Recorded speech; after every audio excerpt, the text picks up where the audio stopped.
Hi guys, welcome to another episode of True Crime Stories in the News. This is an update video on the infamous Angela Maher case. This case had been highlighted on Unsolved Mysteries and became very famous. Unfortunately, it is a very tragic tale. Angela Maher was a very active crusader against drunk driving, and she would end up losing her life by the hands of a drunk driver. On July 29th, 1994, Angela was home from college visiting her mother for her mother's birthday. At 10 p.m., a friend called.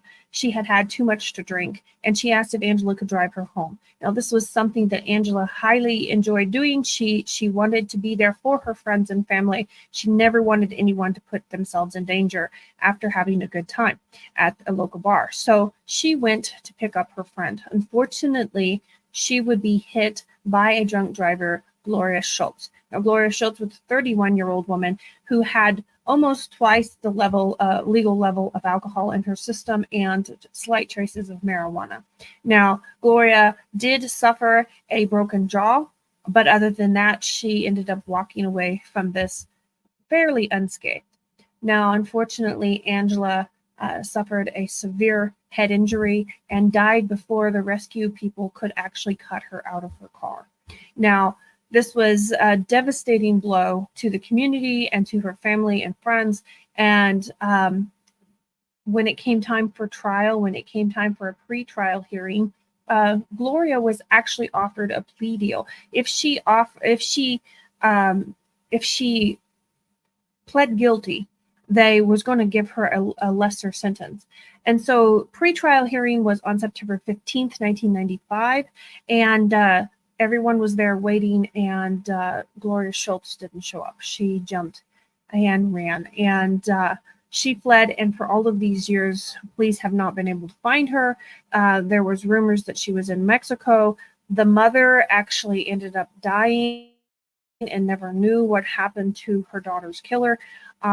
And so it was a tragic tale. The mom never knew what happened to Schulz. Well, recently they found Schulz.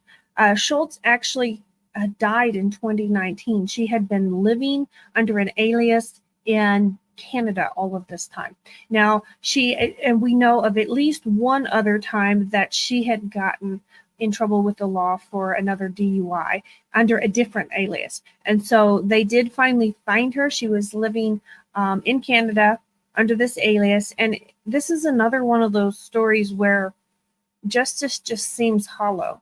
Yes, they have the name. The family knows what happened to this person. This person didn't change their ways. This person still drove drunk.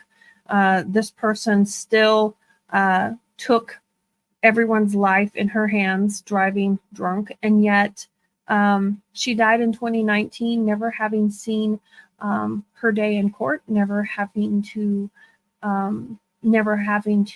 pay for her crimes, or so it seems.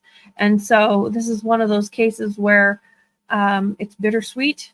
The family that's left of Angela Maher, they're happy that they know what happened, but it's just hollow. It seems like there's no justice left in this case, and it's a very sad case. We would like to have seen Gloria Schulz serve her time. She was offered a plea deal, so she would have gotten less time.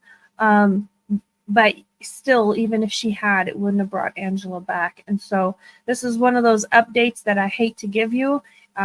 It's sad, it's tragic, and yet it's reality.